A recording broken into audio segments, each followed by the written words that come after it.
Corey was saying, can you remove the search icon from the layers palette? I assume she means this one.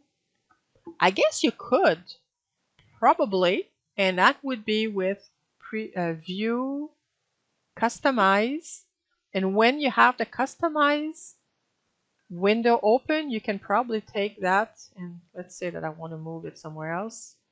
You see, it's gone from here.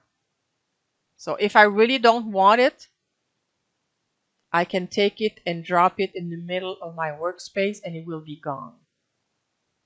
So if you want it gone, that's fine. That's one way to do it.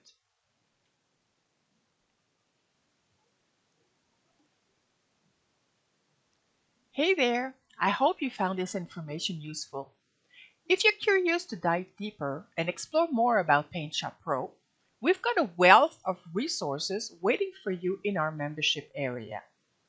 There, you'll find in-depth classes, workshops, Q&A sessions, and much more to help you enhance your PaintShop Pro and digital scrapbooking skills.